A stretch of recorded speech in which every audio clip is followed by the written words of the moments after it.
మహేష్ కుమార్ అన్న గారికి, అక్క సీతక్కైనా కూడా నేను రావాల్సిన అవసరం ఉందని వచ్చిన. ఈరోజు ఈ రాష్ట్రంలో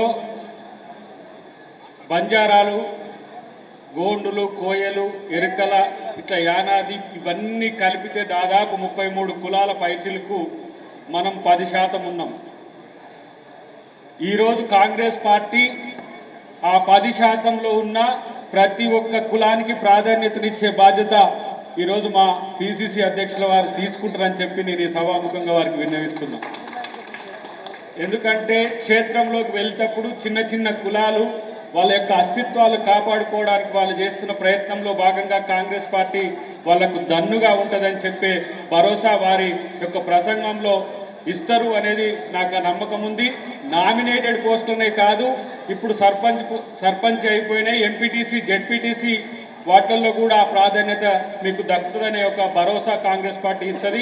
కానీ ఒక్క అంశం మీ ముందు నేను చెప్పి ఈ ప్రసంగాన్ని ముగిస్తా మిత్రులారా.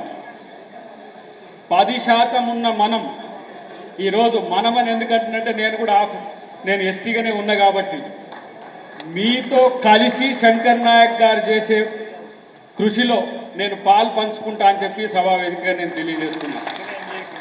మా బాధ్యత, ఎందుకంటే నా సతీమణి కూడా ఎస్టీగా ఉన్నది కాబట్టి.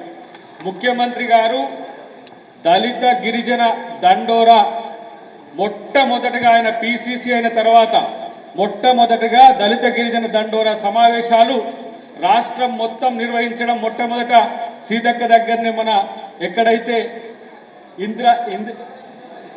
ఇంద్రవెల్లి అక్కడి నుంచి మొదలైతే మొత్తంగా కూడా మన వర్గాలు కాంగ్రెస్ పార్టీకి ఈరోజు దన్నుగా ఉండడం వల్ల కూడా ఈరోజు కాంగ్రెస్ పార్టీ గెలవడానికి ఒక కారణమైంది.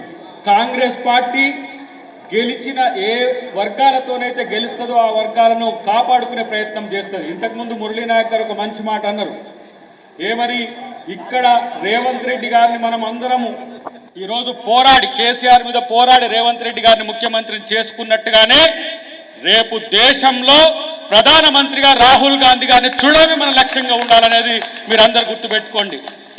ఈరోజు జరుగుతున్న పరిణామాలు ఏవైతే ఉన్నాయో, ఎప్స్టీన్ ఫైల్స్లో మోడీ ఉన్నప్పటికి కూడా, వాళ్ళ మంత్రులు ఉన్నప్పటికి కూడా, వాళ్ళు కిమ్మనకుంటూ ఉన్నా కూడా దేశం గమనిస్తున్న పరిస్థితి మీరు గమనించండి.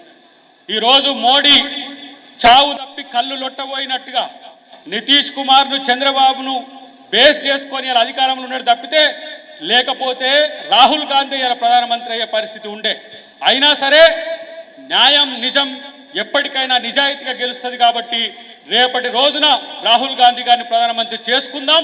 ప్రతి ఒక్కరికి మీకు ఏ సమస్య ఉన్నా శంకర్ నాయక్ గారికి చెప్పండి, నేరుగా మహేష్ కుమార్ గౌడ్ గారికి కూడా చెప్పి ప్రయత్నం చేస్తే. ఎందుకంటే ఈ వర్గాల్లో 10% ఉంటే 10% అంటే 100% ఓట్లు వేసే, కాంగ్రెస్కు ఓట్లు వేసే మన జాతుల యొక్క ఒక నిజాయితీని మీరు అందరూ కూడా ముందుకు తీసుకుపోవాలని చెప్పి తెలియజేస్తూ, మీ అందరికీ మేము అండగా ఉంటామని చెప్పి తెలియజేస్తూ, జై కాంగ్రెస్, జై కాంగ్రెస్, జై కాంగ్రెస్. ధన్యవాదాలు అన్న, థ్యాంక్ యూ.